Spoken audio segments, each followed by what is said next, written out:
Muy buenas tardes, sean bienvenidos al primer día del curso Medidas de Protección a los niños, niñas y adolescentes y el interés superior del niño.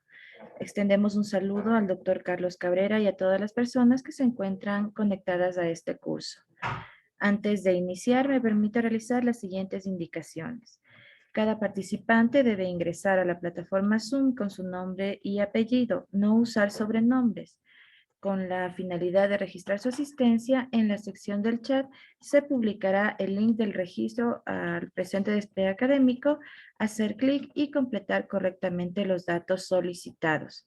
Esto lo deberán realizar durante los días en los que se desarrollará este curso. Es importante mantener encendidas sus cámaras y los micrófonos se encuentran silenciados para evitar interferencias. En el transcurso de la ponencia tendremos una ronda de preguntas, para lo cual deben utilizar la reacción de levantar la mano para habilitar sus micrófonos. En esta tarde contamos con la participación del doctor Carlos Cabrera, a quien agradecemos por haber aceptado la invitación de la Escuela de la Función Judicial. A continuación, daré lectura del extracto de su hoja de vida. Licenciado en Ciencias Jurídicas y Sociales, abogado de los Tribunales de Justicia de la República y doctor en Jurisprudencia de la Universidad Católica de Cuenca. Diploma superior en Investigación del Derecho Civil, especialista en Derecho Civil Comparado, especialista en Docencia Universitaria y magíster en Derecho Civil y Procesal Civil de la Universidad Autónoma de los Andes, Ambato, Ecuador. Se ha desempeñado como juez quinto de la niñez y adolescencia del Cañar, catedrático de las universidades catedrático de las unidades académicas de estudios a distancia, Derecho y Economía e Ingeniería Empresarial de la Universidad Católica de Cuenca, sede Azogues, y La Troncal.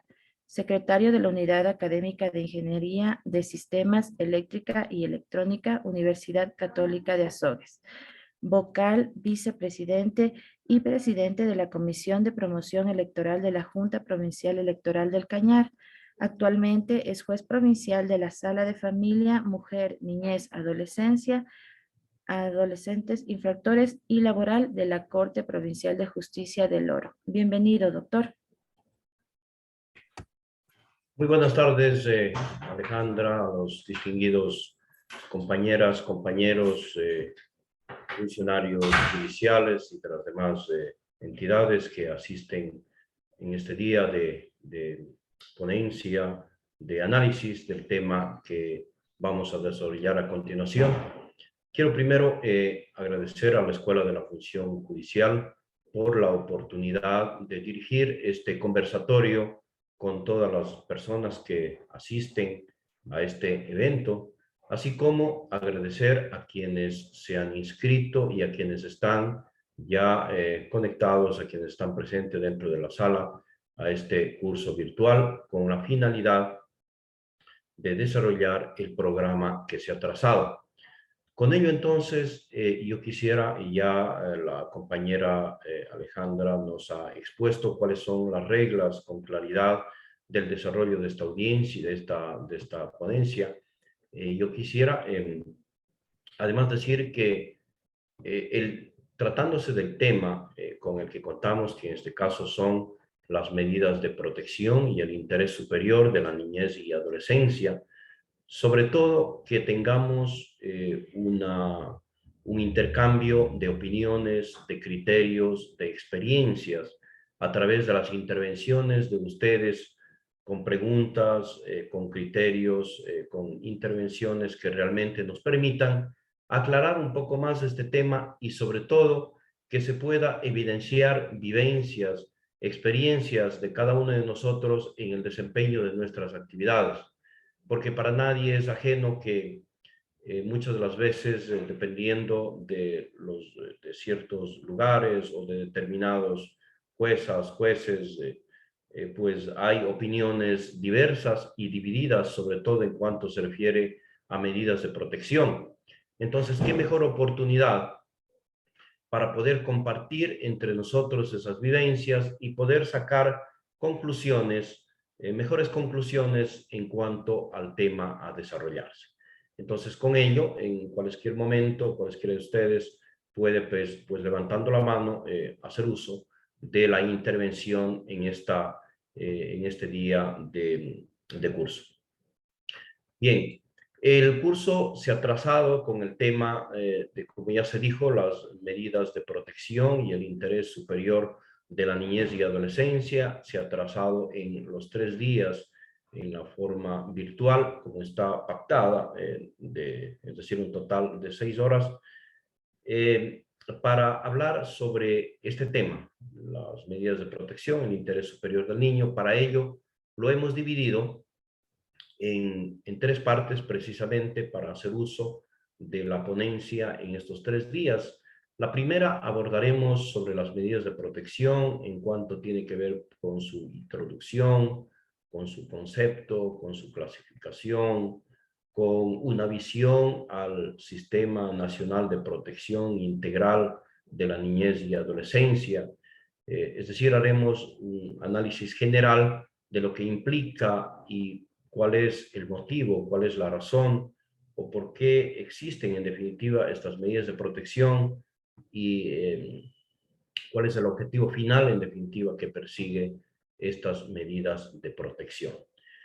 El segundo día, es decir, martes 19, abordaremos ya dentro de la clasificación de lo que son las medidas de protección, las medidas de protección de orden judicial, y ahí abordaremos las 3 que son exclusivamente de orden judicial: el acogimiento familiar, acogimiento institucional y la adopción. Y el tercer día, que es el día 21, abordaremos lo que son las medidas de protección en el orden administrativo, y ahí pues abordaremos todo el tema incluso de procedimiento, de impugnación y todo lo demás que tenga que ver con las medidas de protección de orden administrativo. Dicho sea de paso, medidas de protección que también pueden ser dictadas por jueces, juezas con competencia en materia de niñez y adolescencia. Me refiero a jueces de familia o jueces multicompetentes que tengan competencia en ello, o de unidades judiciales que están encargadas para el efecto. Bien, trazado así entonces el programa que vamos a desarrollar en estos 3 días, vamos a iniciar precisamente con el detalle o con el análisis de las medidas de protección. Primero decir qué nos trae o para qué sirve, por qué se han instaurado las medidas de protección en la legislación ecuatoriana. Y obviamente la respuesta es simple y sencilla, que creo que todos conocemos.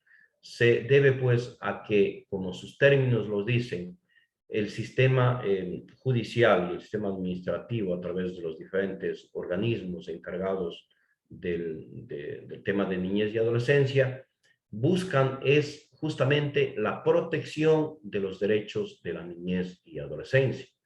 ¿Y por qué se busca la protección de los derechos de la niñez y adolescencia? Porque evidentemente las sociedades, la sociedad ecuatoriana y muchas otras más, traen consigo una serie de afectaciones y de violación a los derechos de la niñez y adolescencia. Entonces, a través de estas medidas, buscamos, pues, primero, si la afectación ya se ha dado, pues buscamos cesar esta afectación. Podemos buscar también resarcir de alguna forma ese derecho violentado, y en otros casos evitar que se produzca una violación de sus derechos. Entonces, para ello, sobre todo, el motivo principal por el cual se violentan los derechos de la niñez y adolescencia es pues la violencia que se ejerce en contra de este grupo etario, que, como ustedes conocen, es un grupo de consideración especial para nuestra legislación, partiendo de la Constitución de la República, así como del Código Orgánico de la Niñez y Adolescencia y, por supuesto, los tratados y convenios internacionales relativos a derechos de la niñez y adolescencia. Entonces, ¿qué tipos de violencia podemos encontrar dentro o en contra más bien de la niñez y adolescencia? Como sabemos, existen, digamos, tres grandes grupos de violencia o tres tipos de violencia que se pueden ejercer de manera general, que es la violencia física, la violencia psicológica y la violencia sexual. Pero no solamente se queda, digamos, en este tipo de violencia, sino que también puede ampliarse este catálogo de violencia en contra de la niñez y adolescencia. Por ejemplo, la violencia institucional. Y acá, por supuesto, a lo largo de este curso vamos a ir tocando temas quizá, quizá medio delicados y sobre todo quienes ejercemos las funciones de juezas y jueces en materia de niñez y adolescencia, ir pues haciéndonos una autocrítica e ir pues buscando cómo mejorar, cómo proteger de mejor manera esos derechos de la niñez y adolescencia para que este grupo tan importante de la sociedad tenga una mejor vida y se garantice de una manera más adecuada el desarrollo integral de la niñez y adolescencia.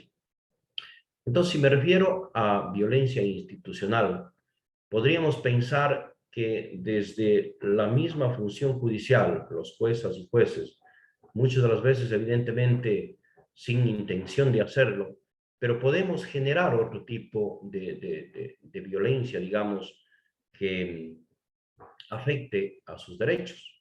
Por ejemplo, si un trámite urgente, un trámite que resulta ser eh, pues de resolución inmediata para tratar de evitar o para suspender esa violación de derechos de la niñez y adolescencia, no se lo hace con oportunidad. Entonces ahí pues esa violencia continúa y básicamente, si podemos llamarlo así, estamos avalizando, si se quiere, con la toma de o la no toma de decisiones adecuadas, la no toma de decisiones oportunas para evitar esta violencia en contra de la niñez y adolescencia.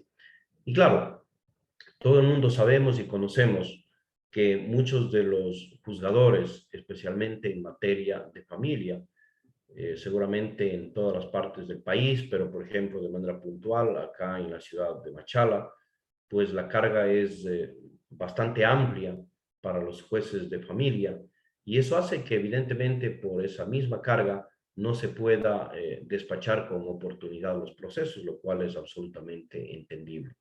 Pero también debemos los jueces, juezas de familia en temas de niñez y adolescencia, tener en cuenta el hecho de priorizar este tipo de derechos en beneficio de la niñez y adolescencia.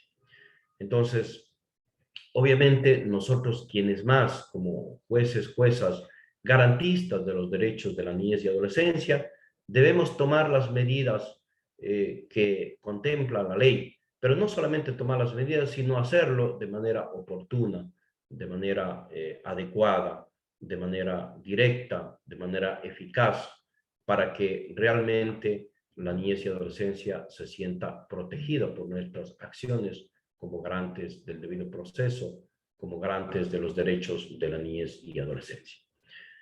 De otro lado, por supuesto que existe también violencia institucional de muchas otras instituciones del Estado, como por ejemplo,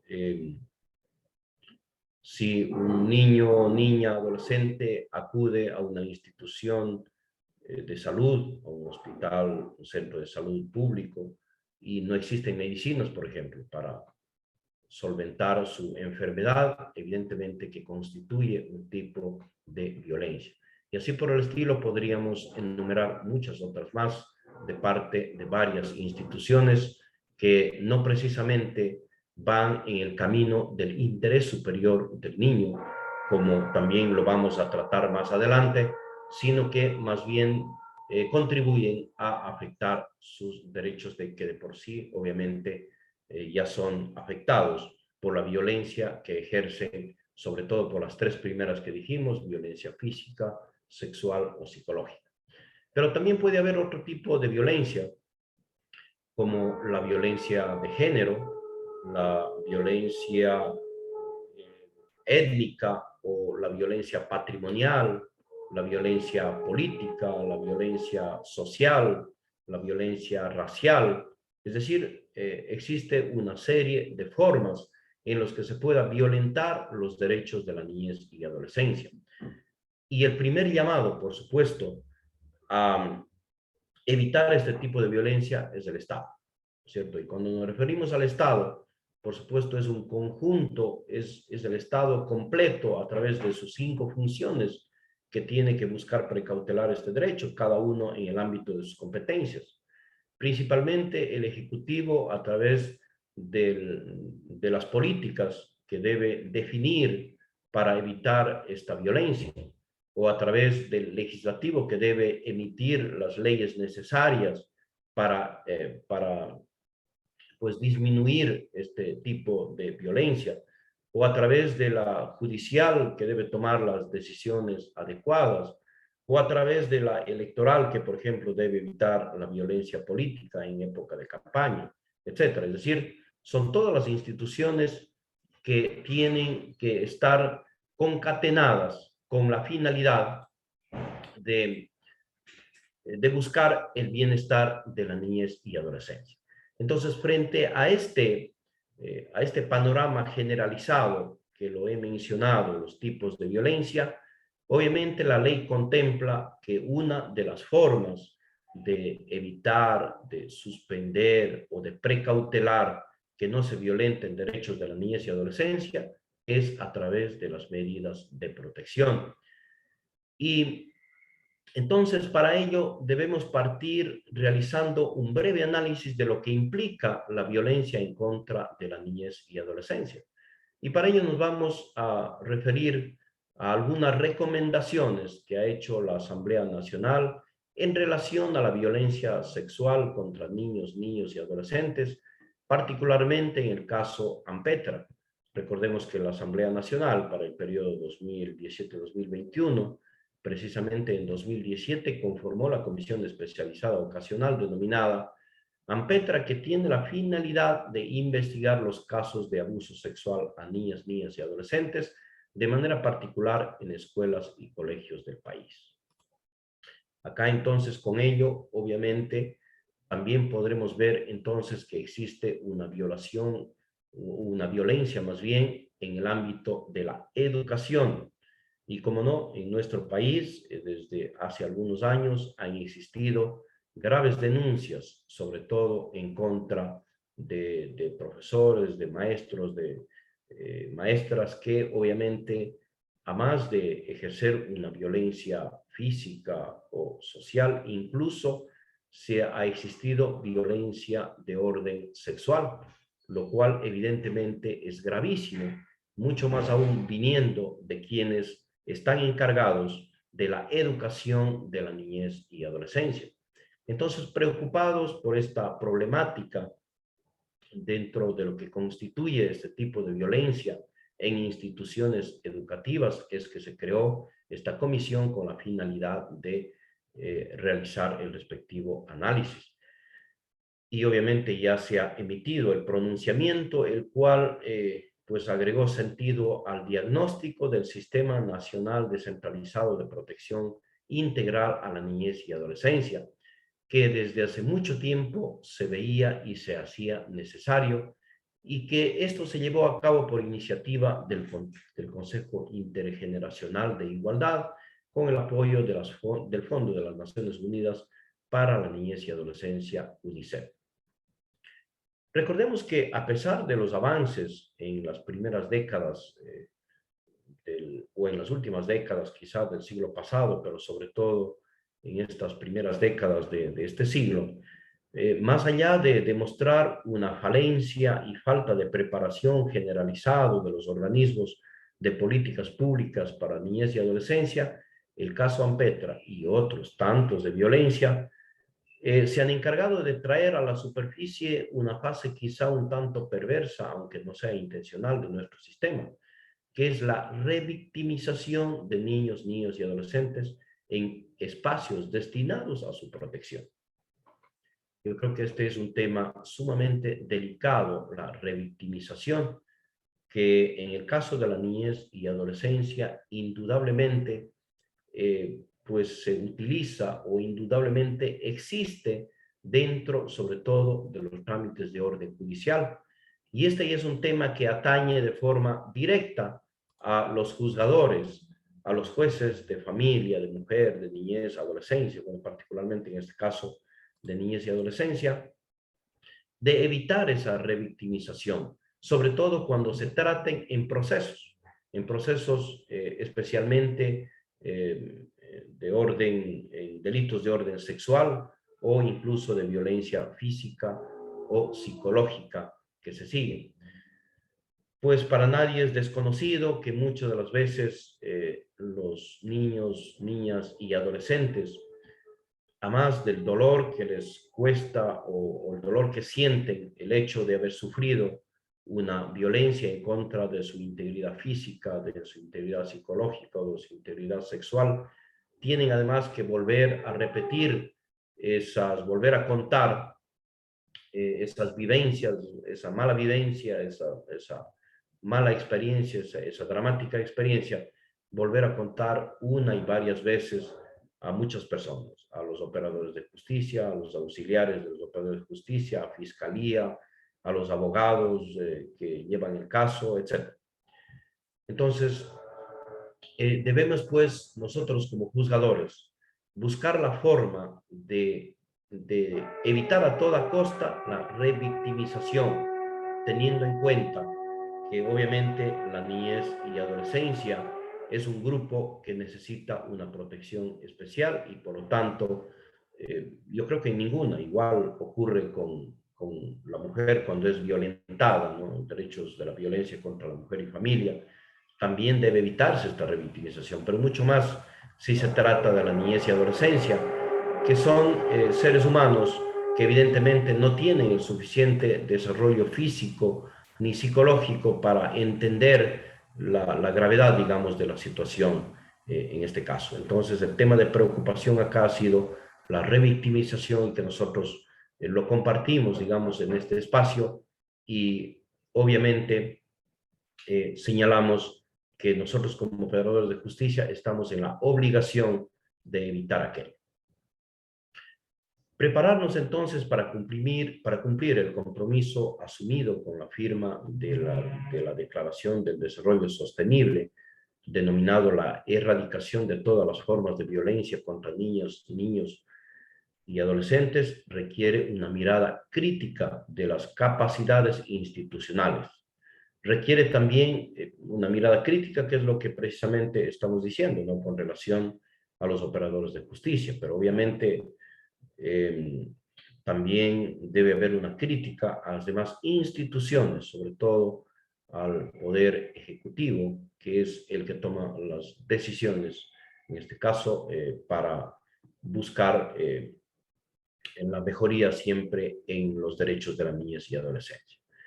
También debe optarse por una adopción de una política integral.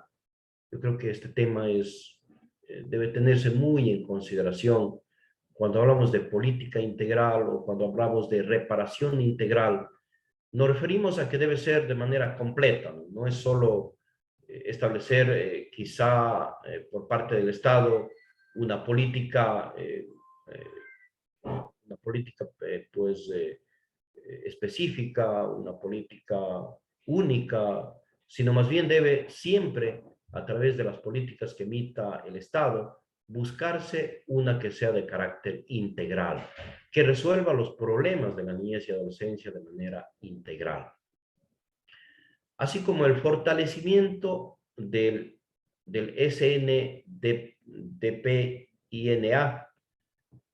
SNDPINA, que implica el Sistema Nacional Descentralizado de Protección Integral a la Niñez y Adolescencia.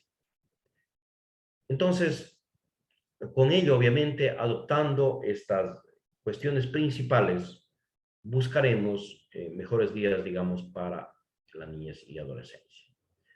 ¿Cuáles son los desafíos del SNDPINA? Como ya dije, el Sistema Nacional de Protección Integral a la Niñez y Adolescencia, en donde obviamente está inmiscuido el Estado de manera completa a través de sus respectivas funciones. Entonces decía, ¿cuáles son los desafíos en el enfrentamiento a las formas de violencia contra niños, niñas y adolescentes? La violencia contra la niñez y adolescencia, sin duda, ha sido recurrente en la historia del Ecuador, por referirnos a nuestro país, obviamente en los demás países también, pero en este caso vamos a referirnos a nuestro país.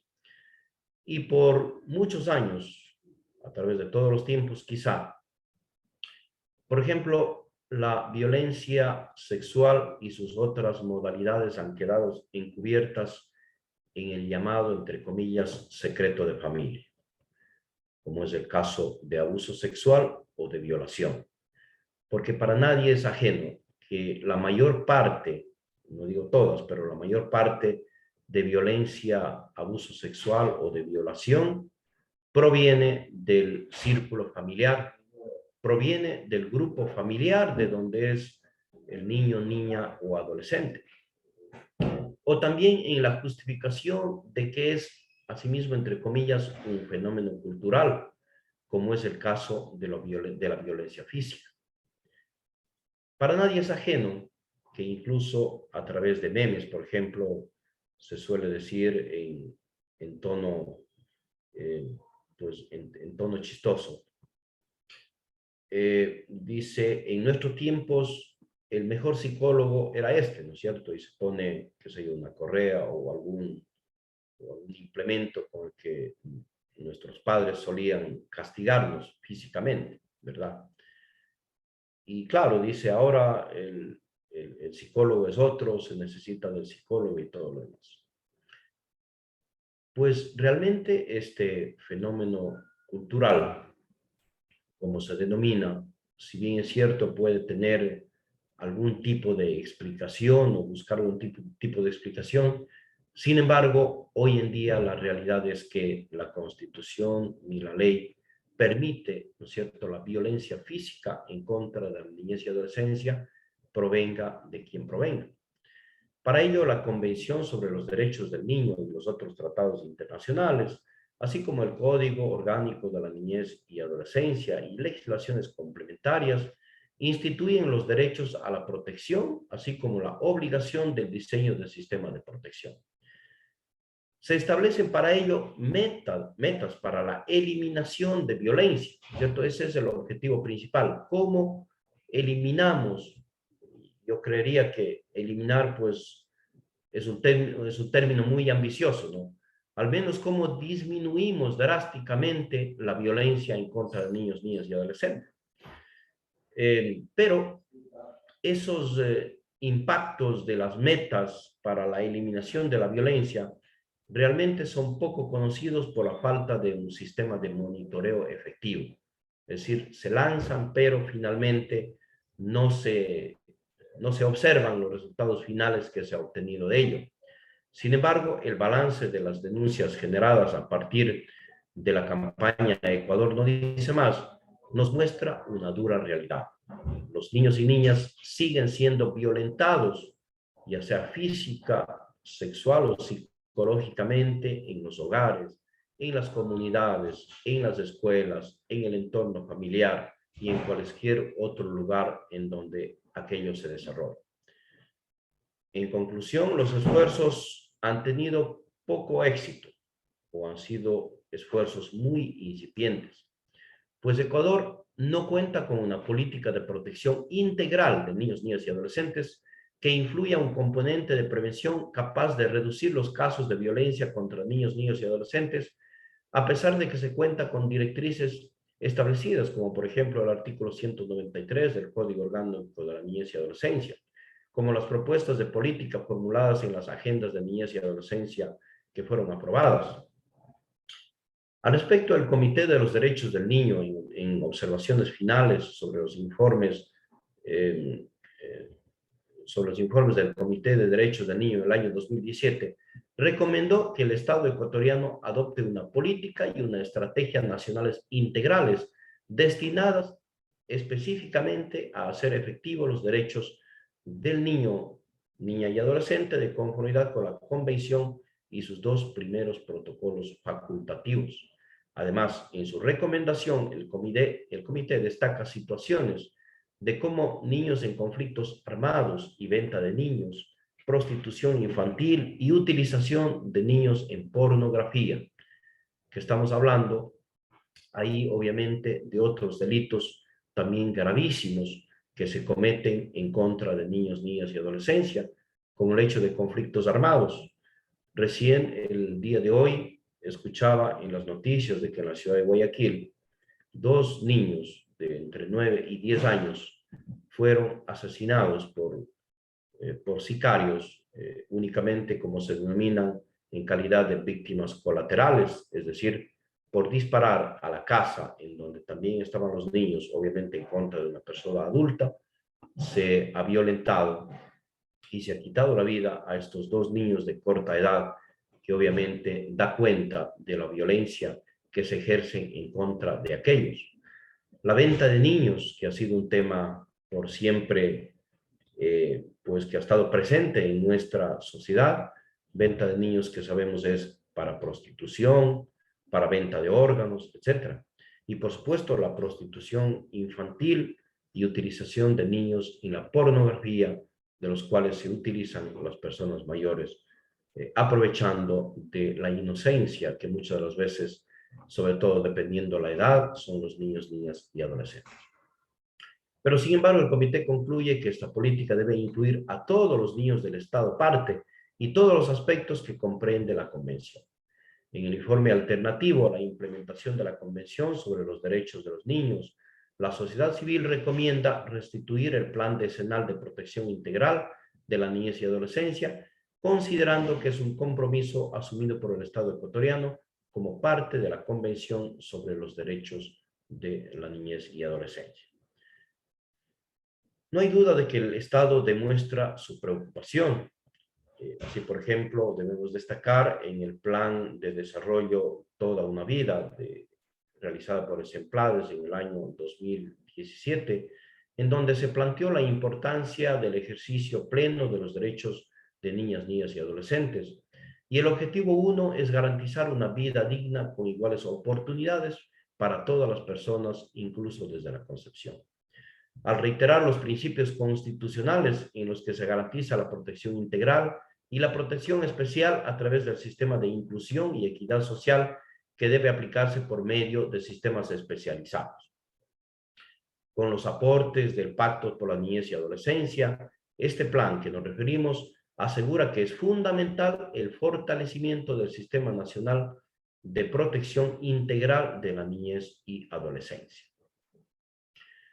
El Ministerio de Educación, foco reciente de las denuncias de violencia sexual, viene implementando también protocolos de actuación frente a situaciones de violencia detectadas o cometidas en el sistema educativo, que representa un avance en la defensa de los niños, niñas y adolescentes que sufren violencia. El Ministerio de Educación, sin embargo, no cuenta con una política de prevención de la violencia sexual en la comunidad escolar. Miembros de varios consejos y juntas cantonales que fueron entrevistadas en aquellos informes afirmaron tener dificultades de articulación en el Ministerio de Educación para el desarrollo de las acciones colaborativas. Entonces, todo lo detallado, digamos, nos muestra sin duda alguna la violencia que puede ejercerse desde las instituciones, ¿no es cierto? Y no solamente como el caso de la educación, que sean los propios profesores o servidores de la institución que ejerzan violencia física, psicológica o sexual, sino también por la falta de una planificación, por la falta de políticas adecuadas para proteger los derechos de la niñez y adolescencia. El otro tema, en este mismo sentido introductorio del porqué de la necesidad de las medidas de protección ante la inminente problemática de la violencia en contra de la niñez y adolescencia, son los impactos del abordaje intergeneracional en la política y el Sistema Nacional Descentralizado para la Niñez y Adolescencia. La experiencia del establecimiento de una política de protección de niños, niñas y adolescentes, un plan de acción y de la conformación del sistema descentralizado de protección integral de la niñez y adolescencia, empieza básicamente a partir de la vigencia de la Constitución ecuatoriana en el año de 1998.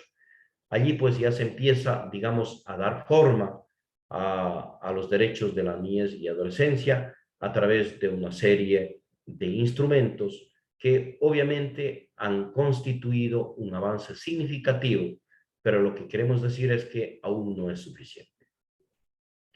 Años más tarde, de 1998 nos referimos, el Sistema Nacional Descentralizado de la Protección Integral de la Niñez y Adolescencia fue regulado por el Código Orgánico de la Niñez y Adolescencia que entró en vigencia en enero de 2003. Sin duda, en el ámbito estrictamente de reconocer, es obvio que la actual Constitución de 2008, pero yendo un poco más atrás, nuestro actual Código Orgánico de la Niñez y Adolescencia, en vigencia desde el año 2003, es un instrumento bastante completo, es un instrumento que defiende mucho los derechos de la niñez y adolescencia, pues en teoría son elementos importantes para la protección de los derechos de la niñez y adolescencia. No obstante, son las otras circunstancias que ya nos hemos referido, la violencia, que también puede ser, por ejemplo, falta de asignación de recursos para dar una total protección, digamos, a estos temas de niñez y adolescencia. Entonces, esta formación ha pasado por cambios sustanciales a través de las diferentes reformas normativas, desde ya la promulgación de la Constitución de la República en el año 2008, que se encuentra en vigencia hasta el momento, que también es otro instrumento que tiene derechos sumamente desarrollados en todos los ámbitos y, claro, también en derechos de la niñez y adolescencia, que ha establecido el sistema de inclusión y equidad social e instituye, por ejemplo, los Consejos Nacionales de Igualdad, el Código Orgánico de Organización Territorial, Descentralización y Autonomía, COTAD, que fue del año 2010, el mismo que dispone la organización del Sistema de Protección Integral y crea los Consejos Cantonales de Protección de Derechos, seguido por la Ley Orgánica de Consejos Nacionales para la Igualdad en 2014, que regula la organización y funcionamiento de estos consejos, ordena la transformación de los consejos cantonales de la niñez y adolescencia en consejos cantonales de protección de derechos y deroga una parte importante del Código de la Niñez y Adolescencia, principalmente del SNP-PINA.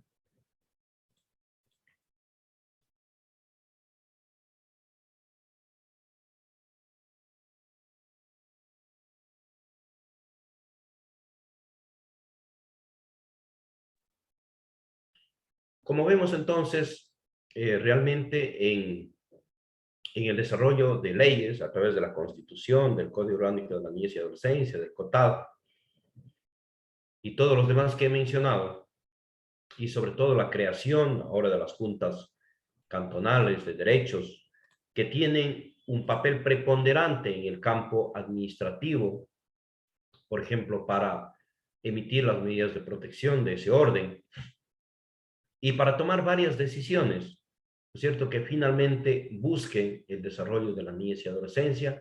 Sin duda ha sido un avance importante. Pero sin duda también que nos falta mucho más para precautelar los derechos de la niñez y adolescencia. Ahora vamos a enfocarnos en lo que implica el interés superior del niño. Para nadie es ajeno que, sobre todo en nuestras sentencias, cuando vamos a resolver cualquier asunto relacionados a derechos de niñez y adolescencia, pues yo creo que todos hacemos constar esta frase en base al interés superior del niño. Pero, ¿qué significa el interés superior del niño? ¿Cómo lo debemos entender, este interés superior del niño? no debe quedar únicamente en la frase que sirve para nuestras sentencias, o solamente algo que debemos mencionar y que implica que estamos buscando algo, digamos, algo superior en beneficio del niño, superior a los derechos de las demás personas, me refiero. Por ello, entonces, vamos primero a definir qué significa el interés superior del niño.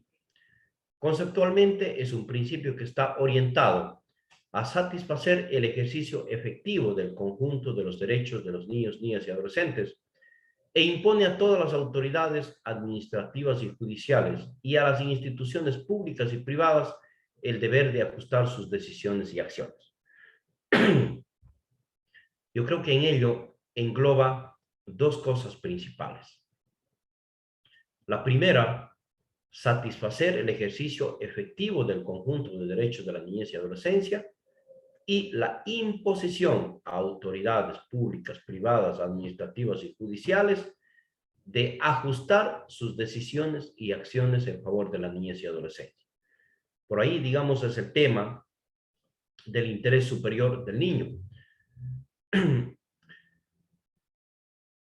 La Constitución de la República, que como ya dije hace un momento, es un instrumento muy importante para ello, en el artículo 44 recoge también conceptos importantes al respecto y establece que tanto el Estado cuanto la sociedad y la familia, ¿no es cierto?, que creo que son tres entes muy importantes para precautelar la violencia en contra de la niñez y adolescencia. El Estado, conforme ya nos hemos referido a la introducción hacia el porqué de las medidas cautelares, a través de sus funciones del Estado. La sociedad, ¿no es cierto?, que juega también un papel preponderante en ello, y sobre todo la familia. Lo dice entonces la Constitución, que estas tres instituciones promoverán de forma prioritaria el desarrollo integral de las niñas, niños y adolescentes y asegurarán el ejercicio pleno de sus derechos. Se atenderá al principio de su interés superior y sus derechos prevalecerán sobre los de las demás personas. Entonces, no debemos entender al interés superior del niño solamente en esta última parte de lo que dice el primer inciso del artículo 44 de la Constitución, que los derechos prevalecerán, los derechos de la niñez y adolescencia, prevalecerán sobre los de las demás personas. Es verdad, es una disposición constitucional y así lo debemos tomar, sobre todo cuando vamos a ponderar derechos, ¿no es cierto? Si ponderamos entre los derechos de una persona mayor de 18 años y entre los derechos de un niño, niño o adolescente, obviamente los derechos de estos últimos deben prevalecer. Pero aquello no es todo, eso no es todo para entender lo que es el interés superior de la niñez y adolescencia. Dice también este mismo artículo que los niños, niños y adolescentes tendrán derecho a un desarrollo integral, entendido como el proceso de crecimiento, maduración y despliegue de su intelecto y de sus capacidades, potencialidades y aspiraciones en un entorno familiar, escolar, social y comunitario de afectividad y seguridad. Este entorno permitirá la satisfacción de sus necesidades sociales, afectivas, emocionales y culturales con el apoyo de políticas intersectoriales, nacionales y locales. Por su lado, el artículo 45 también nos habla del interés superior del niño, al manifestar que estos gozarán de los derechos comunes del ser humano, además de los específicos de su edad. El Estado reconocerá y garantizará la vida, incluido el cuidado y protección desde la concepción. Toda aquella entonces concepción o todo aquel enunciado que nos hacen los artículos 44 y 45, el artículo 46 nos establece que el Estado debe adoptar, entre otras, las siguientes medidas que aseguren a niños, niñas y adolescentes. Y claro, como estamos hablando en este caso de medidas de protección, pues para los jueces y juezas debe ser importante este artículo 46 a la hora de emitir, a la hora de dictar las medidas de protección, teniendo en consideración que el Estado debe adoptar medidas que aseguren a niños, niñas y adolescentes, como las siguientes. La primera, atención a menores de 6 años que garantice su nutrición, salud, educación y cuidado diario en el marco de protección integral de sus derechos. Obviamente, este inmiscuye más hacia el Poder Ejecutivo a través de los respectivos ministerios de salud, inclusión económica, etc. El 2, la protección especial contra cualquier tipo de explotación laboral o económica.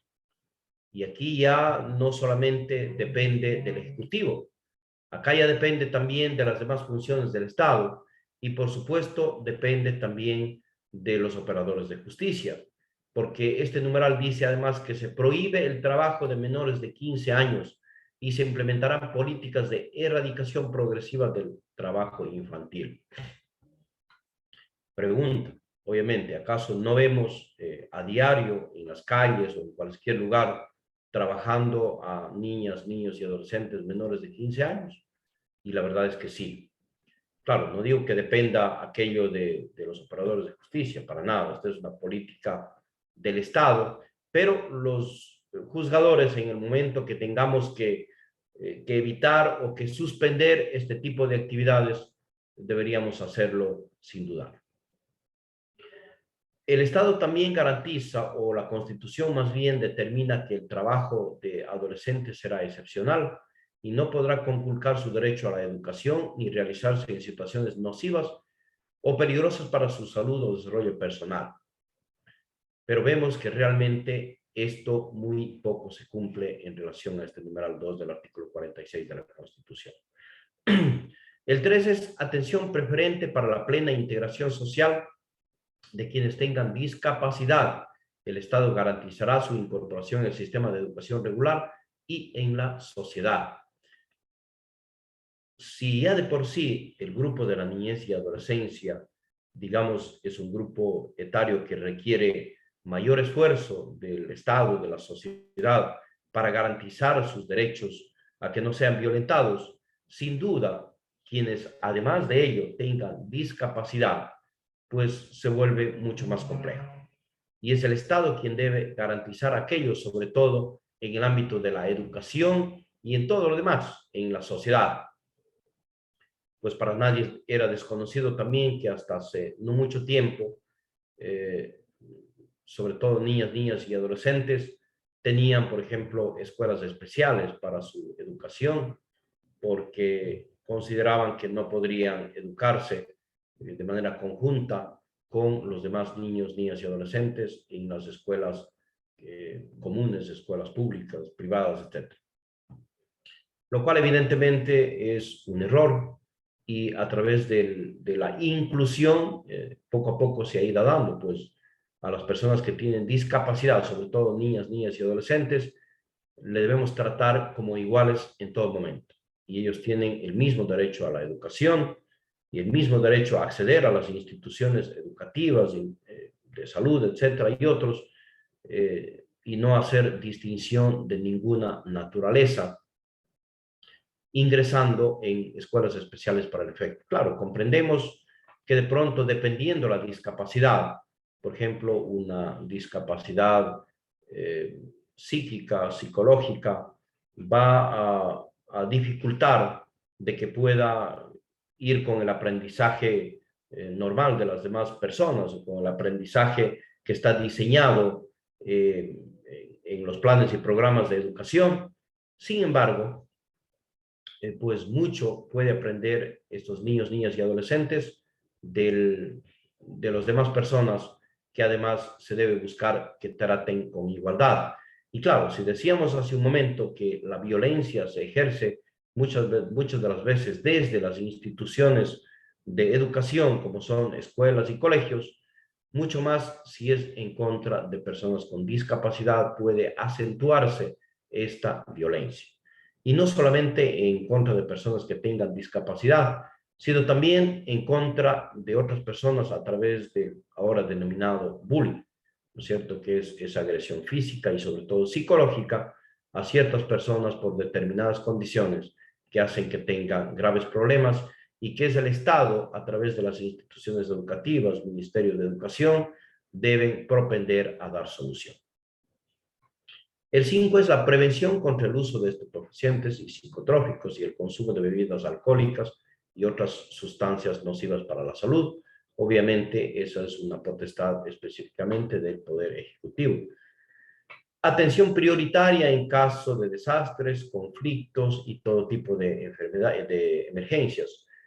Así como el número 7, la protección frente a la influencia de programas o mensajes difundidos a través de cualquier medio que promuevan la violencia, la discriminación racial o de género, las políticas públicas de comunicación, priorizará su educación y el respeto de sus derechos, la imagen, la integridad y los demás específicos de su edad. El 8, la protección y asistencia especiales cuando la progenitora o progenitor o ambos se encuentren privados de libertad.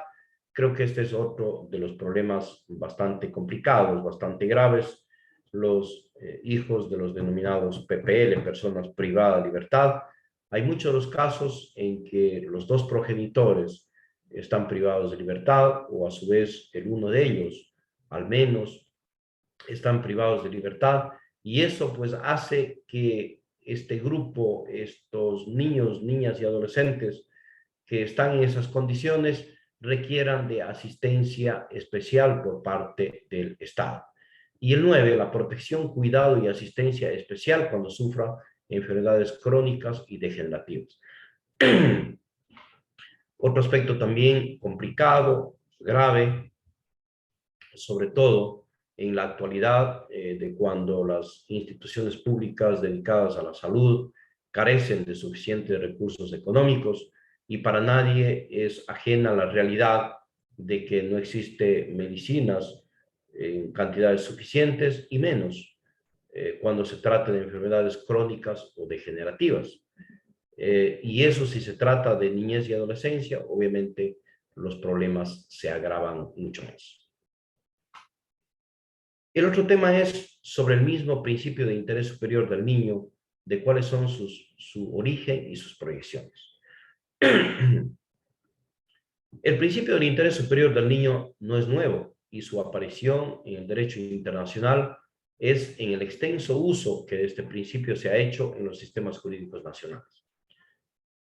Entonces, el análisis comparado de la evolución de los derechos de los niños en diferentes sistemas jurídicos nos revela una característica uniforme.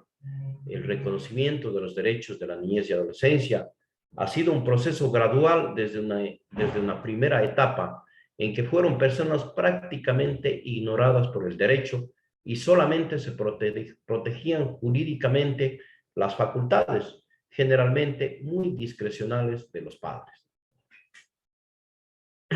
Es obvio que hasta antes de la Constitución de 1998 y antes obviamente de la 2008 que tiene más garantías, este grupo etario de la niñez y adolescencia fueron prácticamente ignoradas en el derecho. Pues se realizaban facultades o se entregaban facultades muy discrecionales de los padres y los intereses de los niños constituían un asunto de carácter privado que quedaba fuera de la regulación de los asuntos públicos. Ya posteriormente se observa un aumento en la preocupación por la niñez y adolescencia y se empieza a reconocer que aquellos pueden tener intereses jurídicamente protegidos, protegidos diversos por parte de sus padres. Así es que en Gran Bretaña esta evolución se reflejará en la aplicación del derecho de equidad como la alternativa al derecho consuetudinario que solo consideraba al niño como un instrumento para el uso de sus padres.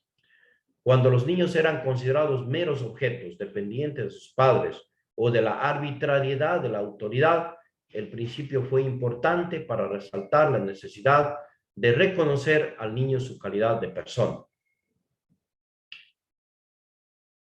Ahora, al menos en el plano normativo, se ha reconocido al niño como un sujeto portador de derechos.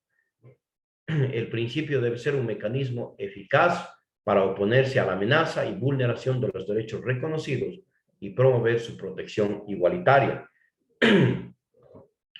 Es de anotar entonces que conforme lo he venido sosteniendo a lo largo de esta intervención, no debemos desconocer el avance que han tenido los derechos de la niñez y adolescencia, pues este grupo, inicios, digamos, en el siglo pasado, inicio del siglo pasado y durante casi todo aquel, ha avanzado muy poco en los derechos de la niñez y adolescencia. Hoy, obviamente, la legislación a la que nos he referido reconoce esos derechos y promueve una protección igualitaria que creo que es muy importante para buscar solucionar esta problemática. El principio del interés superior del niño como principio garantista, ¿en qué consiste aquello? La Convención de los Derechos del Niño de 1989 es obvio que contiene principios entre los que se destacan, por ejemplo, el de no discriminación, el artículo 2, el de efectividad, el artículo 4, el de autonomía y participación, de los artículos 5 y 12, y el de protección del artículo 3. Estos principios, como nos señala Working, son proposiciones que describen derechos como la igualdad, la protección efectiva, la autonomía, la libertad de expresión, etcétera, cuyo cumplimiento es una exigencia de la justicia.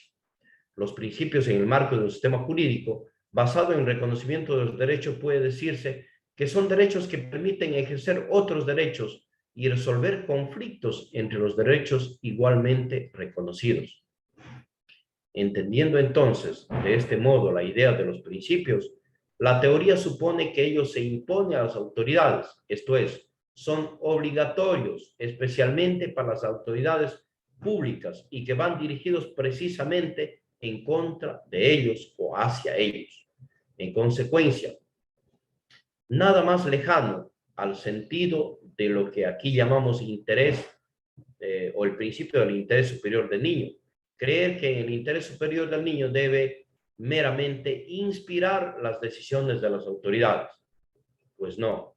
El principio del interés superior del niño lo que dispone es una limitación, una obligación, una prescripción de carácter imperativo hacia las autoridades.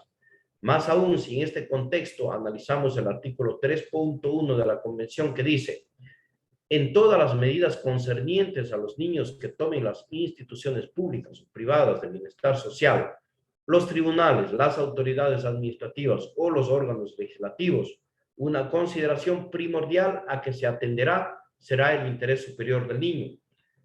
Comprobamos que su formación es paradigmática en cuanto a situarse como límite a la discrecionalidad de las autoridades.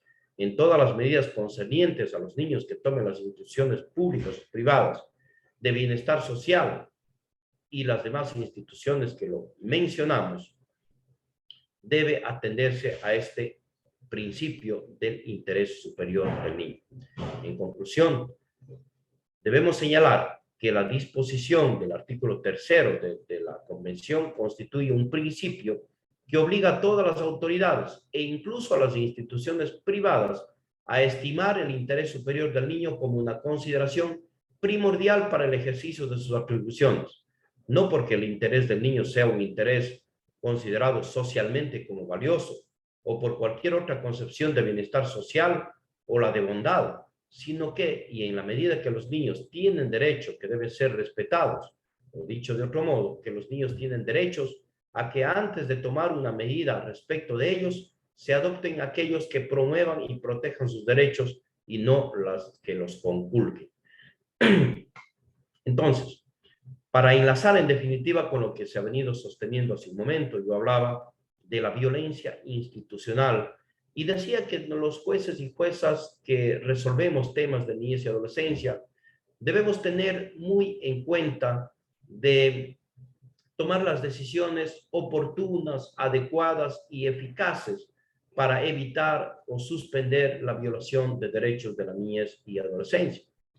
Entonces me pregunto, si por poner un ejemplo hipotético, si yo resuelvo un caso, no sé, de violencia, pues lo resuelvo para un niño, niña o adolescente un año después y no tomé ninguna medida adecuada para evitar, para suspender esa violencia. Y sin embargo, en esa sentencia invoco el principio del interés superior del niño. obviamente no servirá de absolutamente nada invocar ese interés superior del niño. El interés superior del niño implica que desde el principio debo tomar las acciones necesarias con la finalidad de evitar la vulneración de los derechos o de reparar esa vulneración de derechos que ya se ha dado a la niñez y adolescencia. Entonces, de ahí es que la convención a la que me he referido, pues obliga tanto a las autoridades públicas e incluso privadas, ¿no es cierto?, el respeto a esos derechos de la niñez y adolescencia, y sobre todo si se trata de los operadores de justicia a tomar las decisiones oportunas y adecuadas para evitar esa vulneración de derechos. Yo creo que eso en la primera parte con relación al, a la fundamentación, digamos así, o a la introducción que se realiza del porqué de la necesidad de la existencia de las medidas cautelares para precautelar la vulneración de los derechos de la niñez y adolescencia, así como este principio tan utilizado por parte de los juzgadores como es el interés superior del niño. Entonces, con ello queda plenamente justificado, en definitiva, la necesidad permanente de la existencia de las medidas cautelares que sirven justamente para precautelar derechos de la niñez y adolescencia. Por eso vamos entonces a entrar a analizar ya qué son las medidas cautelares y primero debemos hacer o buscar un concepto de lo que son estas medidas de protección. Medidas de protección cautelar. Dice el concepto que son medidas precautorias que tienen por objeto la adopción de acciones urgentes de seguridad a favor de niñas, niños, adolescentes, en el caso puntual, para garantizar tanto su seguridad como la de las víctimas indirectas. Pero de manera más concreta, el artículo 215 del Código Orgánico de la Niñez y Adolescencia nos determina el concepto de lo que son las medidas de protección y dice que son acciones que adopta la autoridad competente. ¿Quién es la autoridad competente en este caso? Recordemos que puede ser de carácter administrativo o judicial. Si es administrativo, podría ser las juntas cantonales de protección de derechos. Y obviamente si es judicial, principalmente porque también lo pueden hacer otras instituciones. Y también, obviamente, los juzgadores, sobre todo, al tratarse de temas de niñez y adolescencia. Pero incluso en otros procesos, los juzgadores podrían tomar medidas con la finalidad de precautelar derechos de la niñez y adolescencia. Continúa diciendo el artículo 215 que estas acciones pueden tomarse mediante resolución judicial o administrativa, como ya lo he explicado, en favor del niño, niña o adolescente, cuando se ha producido o existe el riesgo inminente de que se produzca. También ya lo hemos explicado, ¿cierto? Si se ha producido, servirá para suspender o para detener esa violación que ya existe, ¿no? O cuando existe el riesgo inminente. Yo creo que acá es cuando más, bueno, en ambos casos nos debe preocupar, obviamente, porque si ya existe una violación de derechos de la niñez y adolescencia, debemos tratar de a toda costa hacer que cese esta vulneración de derechos. Y cuando obviamente existe un riesgo inminente de que se produzca una violación, es cuando también debemos poner mucha atención para tomar las medidas necesarias para evitar esa violencia, esa violación de sus derechos, ya sea por acción o por omisión. ¿De parte de quién? Como lo dice el mismo artículo 215. Del Estado, de la sociedad, sus progenitores o responsables o del propio niño o adolescente. En aplicación de las medidas se deben preferir aquellas que protejan y desarrollen los vínculos familiares y comunitarios. Entonces, en conclusión, se debe tomar las medidas, pero debe tenerse en cuenta que estas medidas deben proteger y desarrollar vínculos familiares y comunitarios, ¿no? Ya a medida que entremos a analizar las medidas de protección, tanto judiciales como administrativas, iremos viendo pues cuáles son aquellas y cuáles son en definitiva o cómo deben tomarse, qué debe evitarse con la finalidad de que se apunte precisamente a ese interés superior del niño. Continúa diciendo que el artículo 215 que las medidas de protección imponen al Estado, sus funcionarios o empleados o cualquier particular, incluidos los progenitores, parientes, personas responsables de su cuidado, maestros, educadores y el propio niño, niña o adolescente, determinadas acciones con el objeto de hacer cesar el acto de amenaza, restituir el derecho que ha sido vulnerado y asegurar el respeto permanente de sus derechos. Vean ustedes entonces que no es solamente el Estado, ¿no es cierto?, quien tiene la obligación de buscar pues, las acciones necesarias tendientes a cesar el acto de amenaza o restituir el derecho que ha sido vulnerado o asegurar el respeto permanente de sus derechos, sino también, obviamente, son los funcionarios, los empleados, cualquier particular, progenitores, parientes, personas responsables de cuidado, maestros, educadores y los propios niños, niñas y adolescentes. Entonces, creo que acá se reitera un poco o se ratifica ese principio del interés superior del niño y determina, pues, la necesidad y en qué consiste las medidas de protección que lo estamos analizando en este momento. Vamos entonces a entrar a hablar sobre la clasificación de las medidas de protección que determina la propia ley que hemos sacado únicamente de lo que establece el Código Orgánico de la Niñez y Adolescencia y por supuesto también de la Constitución de la República.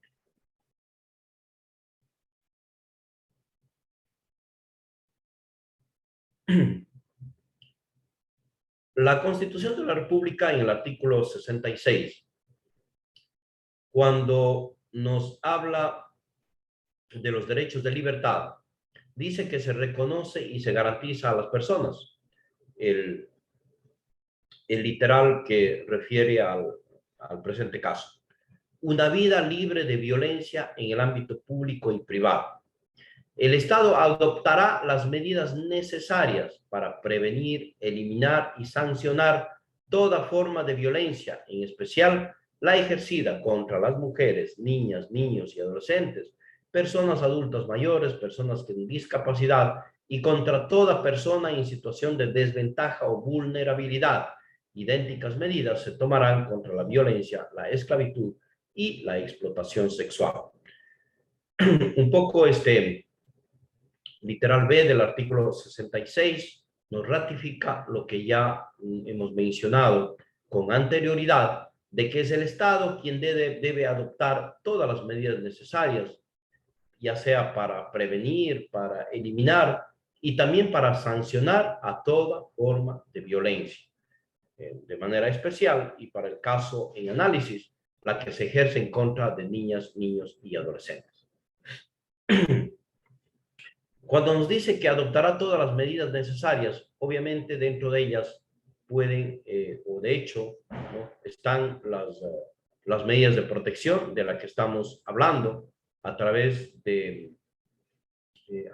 ya sea de los jueces, juezas, cuando se trata de medida judicial, o a través de las instituciones encargadas del mismo cuando se trata de carácter administrativo. El Código Orgánico de la Niñez y Adolescencia también nos ratifica este tema cuando nos habla de la corresponsabilidad del Estado, la sociedad y la familia, que ya también lo hemos referido en momentos anteriores, al mencionar en su artículo 8 que es deber del Estado, la sociedad y la familia dentro de sus respectivos ámbitos adoptar las medidas políticas, administrativas, económicas, legislativas, sociales y jurídicas. Entonces, yo creo que acá engloba, digamos, de manera amplia lo que tiene que realizar el Estado, la sociedad y la familia para adoptar este tipo de medidas. Pero no solamente medidas, sino las políticas que sean administrativas, económicas, legislativas, sociales y, por supuesto, jurídicas necesarias para la plena vigencia y el ejercicio efectivo, la garantía, protección y la exigibilidad de la totalidad de los derechos de los niños, niñas y adolescentes. Entonces, hasta ahora, en la clasificación de las medidas, hemos visto que, por supuesto, la Constitución ya nos habla de manera generalizada. El artículo 8 también nos habla de manera generalizada de adoptar medidas. Y ya el artículo 40 nos habla, por ejemplo, de medidas disciplinarias, que podría tener ya una clasificación de las medidas. Obviamente que no solamente hay las medidas de protección, hay varios tipos de medidas a los que se refiere tanto la Constitución como el Código Orgánico de la Niñez y Adolescencia. Y el artículo 40, al referirse a estas medidas disciplinarias, dice que la práctica docente y la disciplina en los planteles educativos respetarán los derechos y garantías de niños, niñas y adolescentes, excluirán toda forma de abuso, maltrato y desvalorización, por tanto, cualquier forma de castigo cruel, inhumano y degradante. Estas medidas disciplinarias es específicamente en el ámbito educativo, pero que obviamente la ley nos impone esa obligatoriedad de que las autoridades pertinentes deben adoptar esas medidas que naturalmente sirven para proteger derechos de la niñez y adolescencia. Nos habla también de las medidas de protección contra el maltrato, por ejemplo. Para los casos previstos en este título, nos dice el artículo 79 del mismo Código Orgánico de la Niñez y Adolescencia, y sin perjuicio de las medidas generales de protección previstas en este código y más leyes, las autoridades administrativas y judiciales competentes ordenarán una o más de las siguientes medidas. Estas son básicamente las que nos interesan y las que vamos a analizar con más detenimiento ya cuando lleguemos al tema quizá de las medidas de orden administrativo, de orden judicial. Pero sin embargo, nos vamos a referir en este momento cuáles son esas medidas que pueden tomar tanto autoridades administrativas como autoridades judiciales competentes, pudiendo ordenar una o más de estas medidas. ¿Cuáles son? El allanamiento del lugar donde se encuentra el niño, niño o adolescente víctima de la práctica ilícita para su inmediata recuperación. Esta medida solo podrá ser decretada por el juez de la niñez y adolescencia, quien la dispondrá de inmediato y sin formalidad alguna.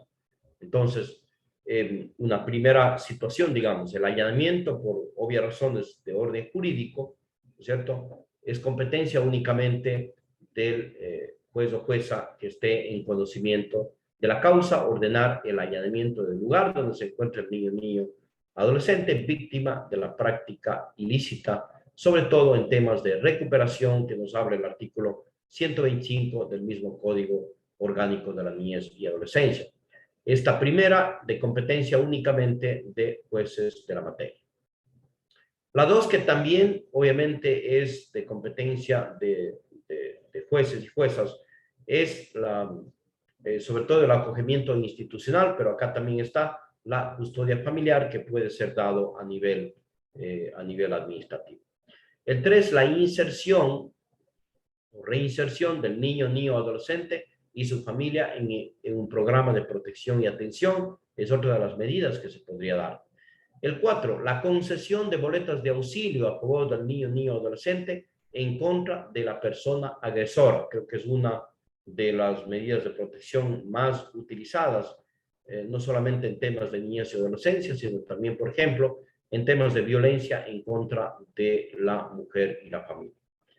El 5 es la amonestación al agresor, que particularmente creo que no tiene ninguna incidencia ni importancia porque puede realizar una amonestación, un llamamiento de atención, no soluciona mayor cosa.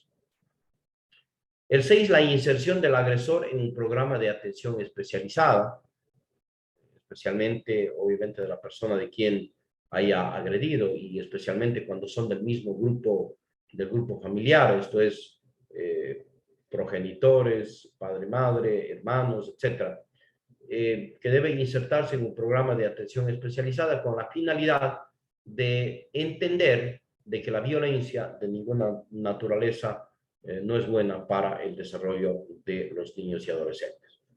El 7 es la orden de salida del agresor de la vivienda, si su convivencia con la víctima implica un riesgo para la seguridad física, psicológica o sexual de esta última, y el reingreso de la víctima si fuere el caso.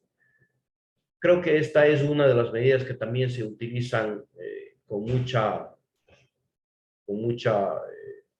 muchas de las ocasiones. Se utiliza de manera constante esta orden de salida del agresor de la vivienda, lo cual también es lógico hasta cierto punto, porque si el agresor está viviendo con la víctima, es muy difícil que la violencia cese. El 8 es la prohibición al agresor de acercarse a la víctima o mantener cualquier tipo de contacto con ella, que también es bastante utilizada esta medida en temas de niñez y adolescencia. El 9, la prohibición al agresor de proferir amenazas de forma directa o indirecta contra la víctima o sus parientes. La suspensión del agresor en las tareas o funciones que desempeña, que también creo que es una medida bastante interesante como para evitar la violencia a la niñez y adolescencia.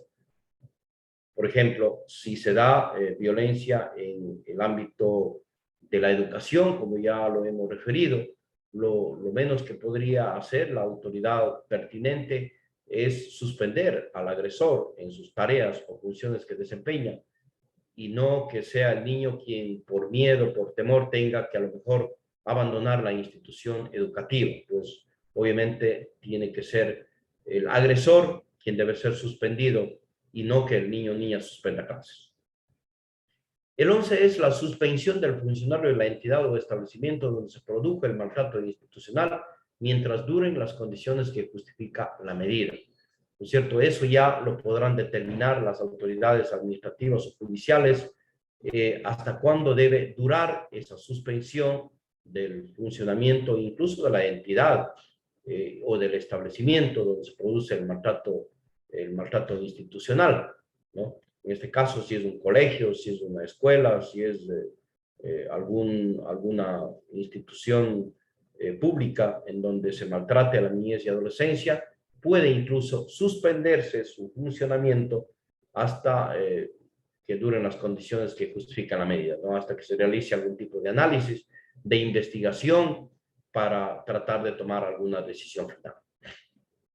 El 12, la participación del agresor o del personal de la institución en la que se haya producido el maltrato institucional en talleres, cursos o cualquier modalidad de eventos formativos. Yo creo que esta es una medida muy importante que se puede disponer, pues si en un plantel educativo, si en la familia, si en alguna institución especialmente, ¿no? Donde se ha producido el maltrato institucional, debe obligarse a que el agresor e incluso el personal de esa institución participe en cursos, en talleres o en eventos formativos con la finalidad de evitar a futuro, ¿no? Esas son medidas preventivas, en definitiva, para otros niños o adolescentes que no sufran el mismo tipo de violencia que a lo mejor ya sufrieron otros niños. Y por último, el seguimiento por parte de los equipos de trabajo social para verificar la rectificación de las conductas del maltrato. Considero particularmente que esta medida debe dictarse básicamente en todos los casos. El seguimiento por parte del equipo de trabajo social es muy importante, porque caso contrario, si simplemente se dispone cualquier tipo de medida, pero no sabemos cuáles son los resultados, pues seguramente no va a tener éxito aquellas medidas. Lo importante es conocer qué ha sucedido, ¿no es cierto? ¿Qué ha sucedido con el grupo familiar? ¿Qué ha sucedido con la sociedad? ¿Qué ha sucedido con la institución pública que estaba maltratando a la niña, niño o adolescente? Y así poder tomar las decisiones finales.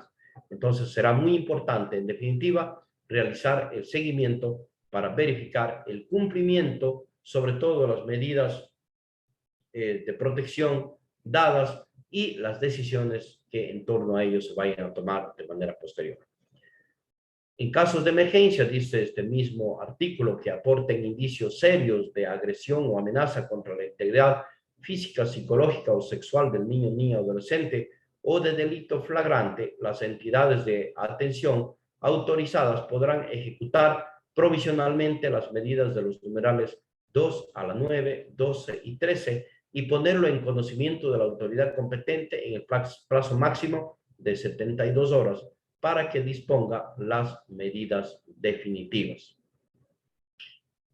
Claro, en este caso, obviamente, debemos considerar que frente a una amenaza, que frente a una agresión en contra de la niñez y adolescencia, agresión física, psicológica o sexual o delito flagrante, las entidades de atención autorizadas incluso pueden ejecutar provisionalmente las medidas del numeral 2 al 9, 12 y 13.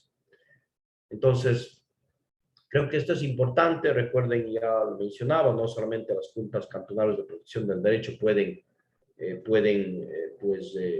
emitir medidas de protección, sino también entidades de atención autorizadas, ¿no? Que estén al cuidado de los niños, etcétera, pueden tomar cierto tipo de medidas de manera provisional y obviamente luego remitir para que sean las autoridades competentes quien dicten las medidas definitivas o quien dicten las medidas que convengan para el desarrollo, para evitar la violencia en contra de la niñez y adolescencia.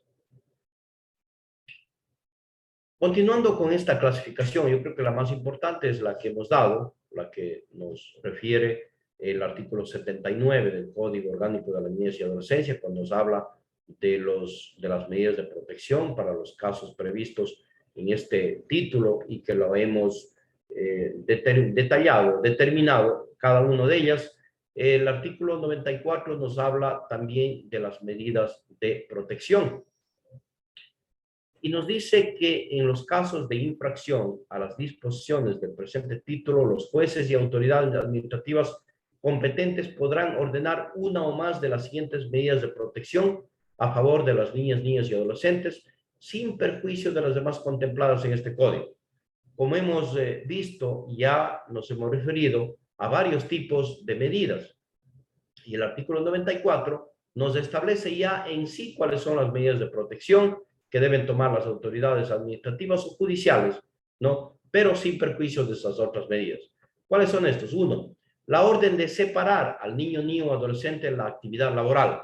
Sí se trata, obviamente, de lo que ya hemos visto también con anterioridad, de una violencia de orden laboral, cuando un niño, niño o adolescente menor de 15 años esté trabajando o esté trabajando en condiciones adversas a lo que determina la ley considerando su edad.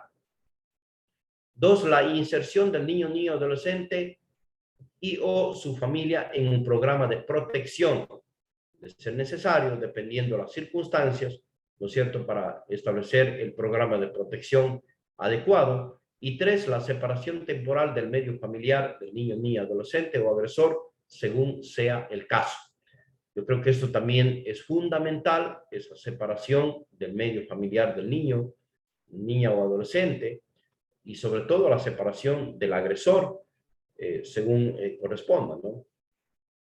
Se adoptarán en este caso las providencias necesarias para que la aplicación de estas medidas no afecten los derechos y garantías de los niños y niñas y adolescentes, más allá de las restricciones inherentes a cada uno de ellos y para asegurar el sustento diario de la niñez y adolescencia de una manera compatible con su derecho a una vida digna. También el Código de la Niñez y Adolescencia, en esta clasificación que estamos realizando, al referirse a la patria potestad, nos habla de las medidas de protección en el artículo 116, que dice que en la misma resolución que ordene la privación, suspensión o limitación de la patria potestad, el juez dispondrá una o más medidas de protección para el niño, niño o adolescente y sus progenitores, con el objeto de favorecer las circunstancias que justifiquen una posterior restitución de esa potestad. No vamos a entrar en mayores detalles, pero como sabemos, la patria potestad puede ser privada, suspendida o limitada a su padre o madre por las causas que están establecidas en el mismo Código Orgánico de la Niñez y Adolescencia. Y lo que nos está diciendo este artículo 116 es que el juez o jueza, ¿no es cierto?, que disponga, que suspenda, que prive o que limite la patria potestad, debe disponer algunas de las medidas de protección, sobre todo encaminadas a una posterior restitución de esa patria potestad. Como sabemos, las medidas de protección y básicamente la mayoría de situaciones en temas de niñez y adolescencia, por ejemplo, una tenencia, una visita, alimentos, etcétera, no son de última instancia ni causan efecto de cosa juzgada, sino que estas son decisiones que son revisables en cualquier momento, como lo son también, en este caso, la patria potestad. Entonces, si se priva de la patria potestad a uno de los progenitores, lo más justo y lo más lógico es que se busque una posterior restitución de esa potestad, ¿no es cierto?, en beneficio de la niñez y adolescencia. Nos habla también la ley de medidas cautelares, ¿no? Sobre todo cuando hablamos de medidas cautelares para obligados subsidiarios, nos establece este mismo Código Orgánico General de Proceso, cuando nos hablan, por ejemplo, de las medidas cautelares de carácter real, la prohibición de salida del país, las medidas cautelares reales en definitiva, de apremio también en contra de obligados principales. Claro, este no es materia de análisis dentro de las medidas de protección, pero sin embargo son medidas cautelares que se toman en beneficio de la niñez y adolescencia, porque también constituye un tipo de violencia en contra de la niñez y adolescencia. Por ejemplo, no proveerle de una pensión alimenticia para sus más básicas necesidades por parte de algunos de los progenitores. Entonces, ahí los juzgadores tenemos la posibilidad de dictar algunas de esas medidas cautelares, ¿no?, para proteger esos derechos de la niñez y adolescencia. Y por supuesto, buscar evitar en definitiva esa violencia en contra de la niñez y adolescencia. El artículo 217 del Código Orgánico de la Niñez y Adolescencia, para complementar esta clasificación a la que nos hemos venido refiriendo, ya vimos que son las medidas de protección, que pueden ser también las medidas cautelares o las medidas en otros ámbitos. Pero básicamente el tema que a nosotros nos interesa es la enumeración de las medidas de protección que nos da el artículo 217 del Código Orgánico de la Niñez y Adolescencia, cuando nos dice que las medidas de protección son administrativas y judiciales, ¿cierto?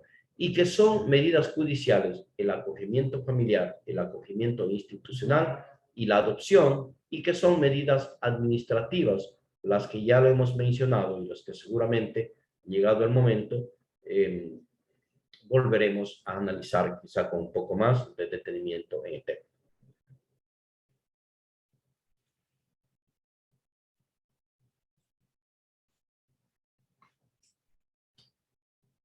Bien, continuando con el análisis de las medidas cautelares, tenemos que el artículo 323 del Código Orgánico de la Niñez y Adolescencia nos habla de cuál es el objeto de estas medidas cautelares y dice que tienen por objeto asegurar la inmediación. Bueno, esto en tema de medidas cautelares, ¿no? Estamos hablando de medidas cautelares dentro de la clasificación a la que nos hemos referido. Y hay otro tipo de medidas cautelares, por ejemplo, para adolescentes en conflicto con la ley penal, que se pueden dictar medidas cautelares para garantizar o asegurar la inmediación del adolescente con el proceso y una eventual responsabilidad civil o de sus representantes.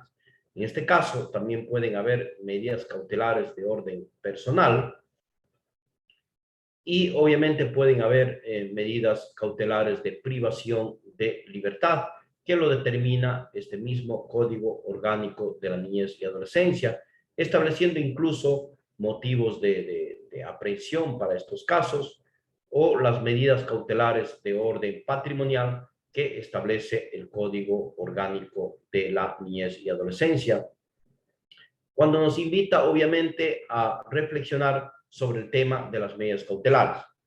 Entonces, yo creo que los dos grandes grupos de medidas que pueden adoptar los juzgadores en beneficio de la niñez y adolescencia son tanto las medidas de protección cuanto las medidas cautelares. Medidas de protección que obviamente ya lo hemos definido, ya lo hemos realizado una introducción, ya lo hemos justificado la necesidad de la cual deviene el hecho de que se implemente estas medidas de protección que son de suma importancia para buscar precautelar los derechos de la niñez y adolescencia y sobre todo de que se busque, ¿no? De que se busque eliminar o cesar la violencia en contra de la niñez y adolescencia. Pero también lo son un aspecto muy importante las medidas cautelares, como ya lo hemos visto. Y las medidas cautelares, pues el Código de la Orgánico de la Niñez y Adolescencia hace una amplia explicación desde el artículo 323 del mismo Código Orgánico de la Niñez y Adolescencia, de cuáles son estas medidas cautelares que se debe aplicar en contra de adolescentes que están en conflicto con la ley penal o también llamado adolescentes infractores. ¿Por qué nos queremos referir brevemente a este tema de los adolescentes infractores? Porque este también es un problema sin duda que tiene una incidencia negativa en la sociedad y que trae en definitiva graves consecuencias por algunas razones. Primero, porque como en la mayoría de los casos, en los delitos que hemos mencionado anteriormente, por ejemplo, en prostitución infantil o en trabajo de niños, niñas y adolescentes, o la intervención en conflictos armados, ¿quiénes son los que arrastran a la niñez y adolescencia a este ámbito? Por supuesto, son las personas mayores, son las personas que ya no tienen esta característica de ser niño, niña y adolescente, y utilizan a estas personas para cometer en su contra los delitos. Pero también en el tema de adolescentes infractores, se ha visto en muchos de los casos que son las personas mayores quienes utilizan a los adolescentes y muchas de las veces a los niños. Recuerden ustedes que el Código Orgánico de la Niñez y Adolescencia, los niños y niñas son inimputables, es decir, no tienen ninguna responsabilidad. Pero los adolescentes tienen, obviamente, responsabilidad dependiendo el tipo de delito que haya cometido y pueden incluso ser privados de su libertad, conforme lo determina el mismo Código Orgánico de la Niñez y Adolescencia, con el establecimiento de medidas socioeducativas, ¿no es cierto? No es una prisión en sí, no es una pena, sino es una medida socioeducativa, pero que al final es una privación de libertad. Y en muchos de los casos, por ejemplo, en robos, en secuestros, etcétera, quienes, o en tráfico de drogas, que es lo más común, quienes utilizan a los adolescentes para el cometimiento de estos delitos son las personas mayores. ¿Y por qué utilizan a los adolescentes? Porque obviamente ellos tienen derechos especiales, tienen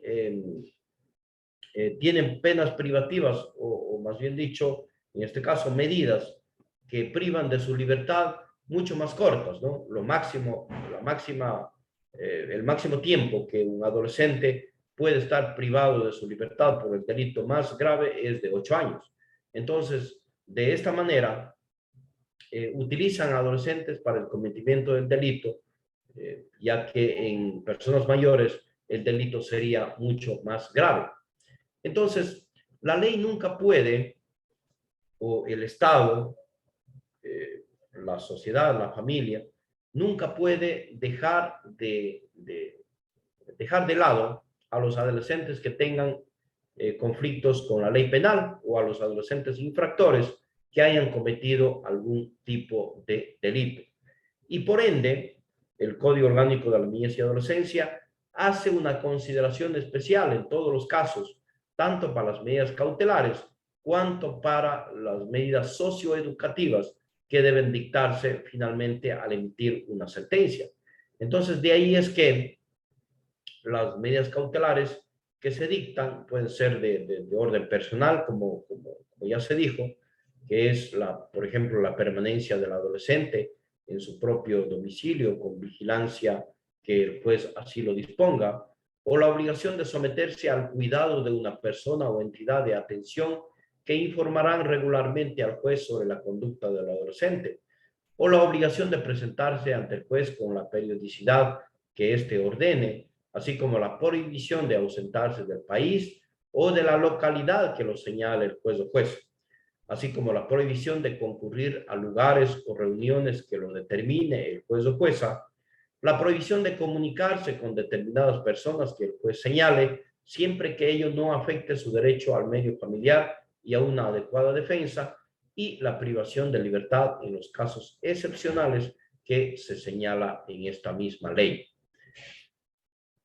Como en todos los casos, en el Código Orgánico Integral Penal, por ejemplo, contempla la privación de libertad, la prisión preventiva, que debe ser de última ratio, que debe ser la medida que se dicta en el último de los casos.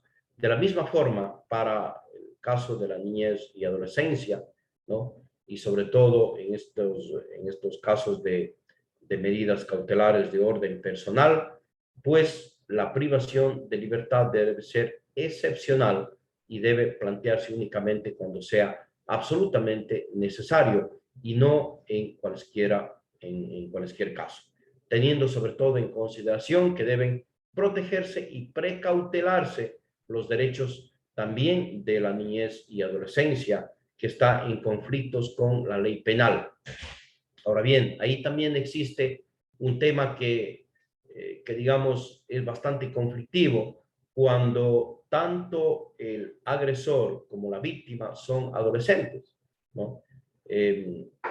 Debería tener mayor ponderación, digamos, el derecho de la víctima, sobre todo, por ejemplo, en delitos sexuales, pero se debe tener también en cuenta los derechos del agresor, del adolescente en conflicto con la ley penal, para tomar las medidas por parte de las juezas o jueces en los casos que amerite y obviamente en los casos que sean necesarios para sancionar incluso al agresor. Entonces, ¿cuáles son las condiciones para dictar una medida cautelar de privación de libertad en el caso de los adolescentes infractores o adolescentes en conflicto con la ley penal? Como lo dijimos ya, para asegurar la inmediación del adolescente en el proceso, podrá procederse a su detención o internamiento preventivo con apego a las siguientes reglas. La primera, la detención solo procede en el caso de los artículos 328 y 329 por orden escrita y motivada del juez competente, ¿no es cierto? Salvo el caso de delito flagrante, en donde obviamente puede realizarse una detención. Dos, los adolescentes privados de libertad serán conducidos a centros de internamiento de adolescentes infractores que garanticen su seguridad, bienestar y rehabilitación. Entonces, esto también creo que es importante señalar, de que deben ser trasladados o conducidos a centros de internamiento de adolescentes y no a los centros de privación de libertad ordinarios o para mayores de edad. Se prohíbe cualquier forma de incomunicación de un adolescente privado de libertad.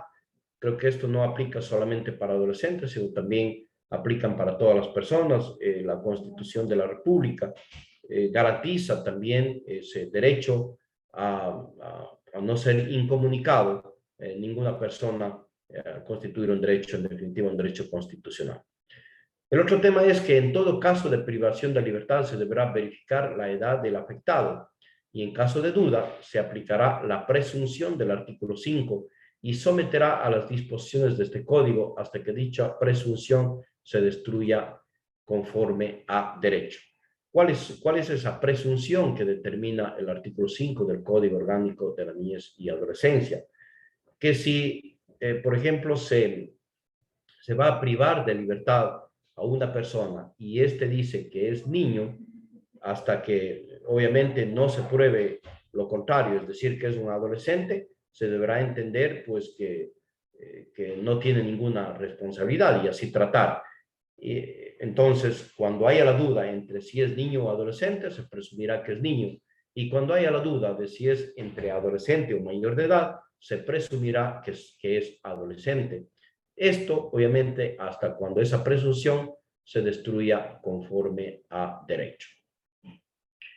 Bien, esa entonces ha sido ya la clasificación que hemos realizado en torno a las medidas de orden general que determina tanto la Constitución cuanto el Código Orgánico de la Niñez y Adolescencia en favor de este grupo de personas que tienen, que tienen derechos especiales por sobre las demás personas y que nos han servido sobre todo para establecer la existencia de las medidas de protección, que es a lo que nosotros nos vamos a dedicar también en estos próximos 2 días, a hablar de las medidas de protección judicial y de las medidas de protección de orden administrativo.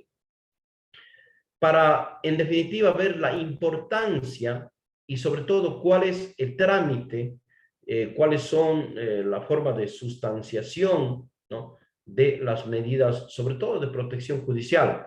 Recuerden que en las medidas de protección judicial están el acogimiento familiar, el acogimiento institucional y la adopción, que lo analizaremos a cada uno de ellos de manera pormenorizada para verificar cuáles son los requisitos, cuál es el trámite, cuál debe ser el tiempo, en definitiva, de solución y sobre todo de verificar cuál es el trámite que debe darse a una medida de protección administrativa tomada por jueces, por ejemplo, jueces y juezas. Sabemos que en el ámbito administrativo no hay mayor inconveniente, ya cuando analicemos ese tema, veremos que las juntas cantonales, por ejemplo, tienen ya definido el mismo Código Orgánico de la Niñez y Adolescencia y demás instrumentos como leyes y todo lo demás, de cuál es el trámite que se da para tomar las medidas de protección, que existe una audiencia, que existe un término de prueba, etc. Pero en el caso de las medidas de protección administrativa dictadas por autoridades judiciales, es decir, por juezas y jueces, no está plenamente determinado cuál es el trámite que debe darse. Y ahí al respecto existía, por ejemplo, algunas opiniones, algunos criterios que me imagino ahora están ya definidos. Ahí será importante la participación de las juezas y jueces de primera instancia que toman estas decisiones para ver cuál es el trámite que se da. Se discutía de que puede ser un trámite voluntario y que si luego se opone, por supuesto, el agresor o la persona en contra de quien se va a dictar la medida, podría convertirse en sumario, pero se dice también que directamente debe ser un procedimiento sumario porque necesariamente va a producirse, digamos, una oposición por parte o en contra de quien va a dictar la medida respectiva. Eso entonces será ya motivo de análisis más detallado y delimitado dentro de las próximas intervenciones, sobre todo el día de mañana, que trataremos las medidas de protección de orden judicial. Bien, hasta ahora, no sé si alguien tenga alguna intervención, alguna pregunta, para dar paso, compañera. Sí, doctor. Tenemos levantada la mano del doctor Juan Rúa. Por favor, habilite su audio. Buenas tardes. Sí, se le escucha. Buenas tardes, doctor Carlos Cabrera. Me permito presentar. Soy Juan Pablo Rúa, juez de la Unidad Judicial Norte 1 de Familia, Mujer, Niñez y Adolescencia de Guayaquil. Quiero empezar, doctor, felicitándolo por su amplio conocimiento y sobre todo la manera como ha dirigido este tema, que es muy interesante para nosotros los operadores de justicia, que son de las medidas de protección a los niños, niñas y adolescentes y el interés superior de los niños. Si bien es cierto, doctor, usted ha abarcado el tema de una manera muy amplia y explicativa, pero tengo 2 tipos de interrogantes de orden personal en la cual le voy a detallar lo siguiente. Todos sabemos, los operadores de justicia, que nosotros estamos facultados para hacer prevalecer los derechos y obligaciones de las personas y sobre todo para garantizar la tutela judicial efectiva, la seguridad jurídica y el debido proceso. Eso se encuentra recogido en nuestra Constitución y en los instrumentos internacionales. Ahora bien, dentro del tema específico en el cual estamos tratando estas medidas de protección para los niños, niñas y adolescentes, no tenemos que olvidar que los niños, niñas y adolescentes se encuentran considerados dentro de los grupos vulnerables. Es decir, tal como lo determina el artículo 35 de la Constitución de la República del Ecuador. Pero partiendo sobre ese principio y sobre todo siguiendo ese orden de idea, doctor, y en su línea de pensamiento, en la cual ha explicado muy bien de qué se trata el principio del interés superior de los niños, niñas y adolescentes, que se encuentra recogido en la Constitución. Usted se ha referido muy bien, lo ha desarrollado en los artículos 44, 45 y 46 de la Constitución. Así más bien se ha referido a lo que indica los artículos 11 y 14 del Código de la Niñez y Adolescencia. Dentro de este orden de ideas, doctor, discúlpeme que sea un poquito amplio, pero quiero llegar a la conclusión y hacerle la pregunta de la siguiente manera. Usted se ha referido en cuanto a las medidas de protección, es decir, a lo que determina el artículo 73 del Código de la Niñez y Adolescencia, en la cual enmarca el primer numeral que trata sobre el allanamiento de los niños ni adolescentes. Mi pregunta es, como autoridades, como operador de justicia de primer nivel, hay algunas veces que las madres de familia piden como medidas de protección un acto urgente, por ejemplo, la recuperación del niño, niña, adolescente que lo tiene el padre. Y esa recuperación, ella dentro de su solicitud y o demanda, pide las medidas de protección con el allanamiento. Hay a veces que nosotros los operadores de justicia damos cumplimiento a lo que determina el artículo 125 del Código de la Niñez y Adolescencia, precautelando ese principio del interés superior de los niños, niñas y adolescentes. Pero acá en Guayas se dio un caso que una compañera dio unas medidas de protección de recuperación de los niños, niñas y adolescentes con el allanamiento. A la compañera en la cual hago referencia, y discúlpeme, no es de orden personal, sino para que usted, como juez superior y juez provincial, nos dé los detalles correspondientes y su manera de explicar el tema y sobre todo su manera particular y de orden personal. ¿Qué podemos hacer frente a esa recuperación de ese niño, niña, adolescente, nosotros como operadores de justicia con el allanamiento? Pero esa orden de allanamiento, luego la parte demandada, es decir, el padre apeló a esa decisión judicial, ojo, esa orden judicial, y a la compañera le solicitaron el error inexcusable. Y llegaron los jueces de sala, declararon el error inexcusable de la jueza, por cuanto ellos manifiestan que se tomó atribuciones que no le competía, es decir, el artículo 125 del Código de la Niñez y Adolescencia. Quiero escuchar su posición, doctor, para que nos desluce y qué podemos hacer como operadores de justicia frente a ese acto urgente sobre medida de protección. Otro interrogante, doctor, discúlpeme que sea tan extenso. Usted trató un tema muy especial que es ahorita que estamos en boga sobre el interés superior de esos niños que han cometido delito con la ley penal, es decir, los adolescentes infractores. Como operadores de justicia, ¿qué podemos hacer frente a esa justicia restaurativa que desean los adolescentes infractores en conflicto con la ley penal? Le hago estas dos interrogantes porque sí quisiera saber su exposición, doctor. Muchas gracias. Muchas gracias, doctor. Realmente un gusto poder escuchar su intervención, su aporte también de opinión, en este caso en relación a los temas tratados. Bien, yo creo que Me referí desde el inicio, obviamente, la necesidad de que los juzgadores tomemos las decisiones y medidas adecuadas, eficaces y oportunas. Me voy a referir frente a su primera pregunta a la medida adecuada. Para eso debemos utilizar, obviamente, el principio de proporcionalidad, ¿no es cierto? Si bien es cierto, el Código Orgánico de la Niñez y Adolescencia contempla el allanamiento como una medida de protección para casos específicos, estos obviamente deben estar dados en base a esa necesidad, a esa proporcionalidad de emitir ese allanamiento. El caso en concreto que usted me está poniendo en evidencia o como ejemplo, por ejemplo, si me piden una recuperación de un niño, niña o adolescente que está en poder de uno de sus progenitores, no soy yo quien para decir, pero dependiendo el caso y casi seguramente no es necesario un allanamiento. ¿Por qué? Porque está con uno de sus progenitores.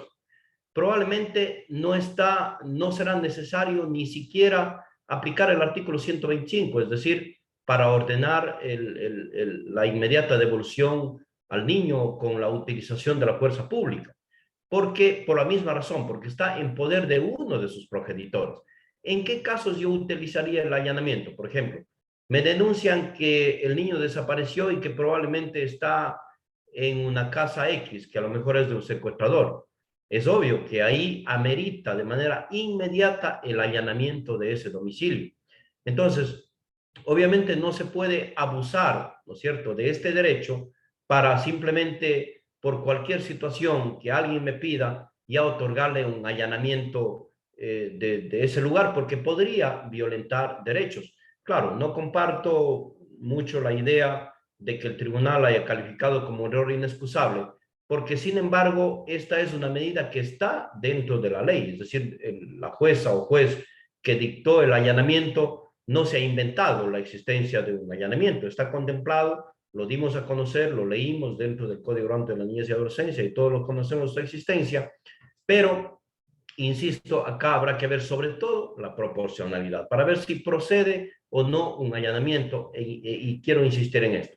Si el niño está en poder de sus progenitores, casi 100% seguro que no procede, salvo en ciertos casos ya la casuística de cada uno de esos es diferente, que ese padre, que no sé, el niño sea recién nacido, que el padre sea un ebrio, cosas como esas, ¿no? Que amerite específicamente un allanamiento para precautelar la integridad física, incluso la vida de la niñez y adolescencia.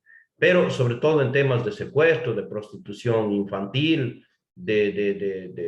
y de otros delitos graves en contra de la niñez y adolescencia, es obvio que debería utilizarse este allanamiento para propender a una recuperación del niño para precautelar su vida y su salud. Y en relación al segundo tema, sobre adolescentes infractores, realmente no es el tema a tratar acá, nada más se lo hizo por conocer, digamos, cuáles son las medidas cautelares que pueden dictarse en ese caso y lo que se pretende es dar a conocer en definitiva que las medidas cautelares que se dictan en contra de adolescentes también debe tomarse, por así llamarlo, con pinzas. Pero de todas maneras, usted bien se ha referido a la justicia restaurativa, ahora es en este momento una alternativa absolutamente válida, aunque nuestro Código Orgánico de la Niñez y Adolescencia no lo contempla de manera directa y específica como tal. Sin embargo, creo que la justicia restaurativa, que es a través o como medio, digamos, de solución alternativa de conflictos, es absolutamente válida dentro del tema de adolescentes infractores para su aplicación, obviamente teniendo en cuenta, de acuerdo al delito que se haya cometido, ¿no? Que no sean delitos graves y atroces. No sé si quedó claro con eso, le agradezco su participación, doctor, y damos paso a la siguiente pregunta. Muchas gracias. Muchas gracias, doctor. Vamos a habilitar el micrófono de la doctora Sandra Córdoba.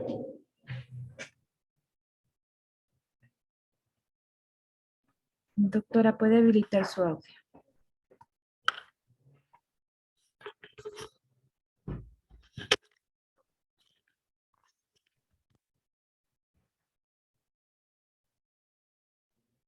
Parece que tiene algún problema con el audio.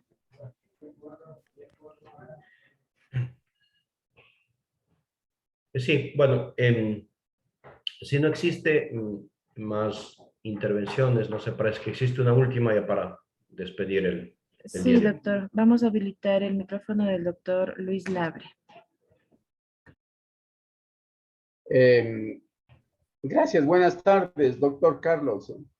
Eh, ¿Podría decirse que se está haciendo una analogía entre recuperación, porque le estoy escuchando como que es recuperación lo mismo que a retención indebida, ¿es así?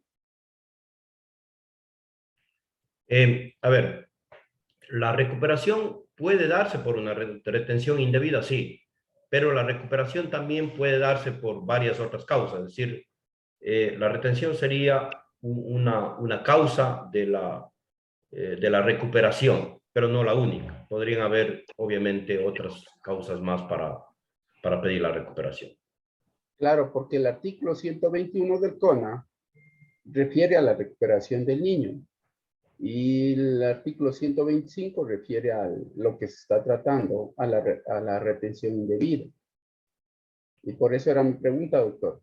Ah, sí, sí, claro. Estamos en lo correcto. La retención indebida, generalmente el artículo 125, se utiliza básicamente retención indebida, más se usa de los mismos padres, ¿no? Es el padre, por ejemplo, el que llevó a su hijo que tenía derecho a visitas por un día y no lo devuelve. Entonces, constituye una retención indebida, o se podría aplicar una retención indebida de carácter internacional, ya en el tema de tratados internacionales, cuando un hijo se va a otro país con un progenitor y obviamente el permiso de salida del país da un tiempo determinado en que debe regresar, y si no lo hace, a partir de ahí será ya una retención indebida que podría aplicarse este artículo, digamos, para el caso de niños de otros países que estén dentro del Ecuador y así por el estilo.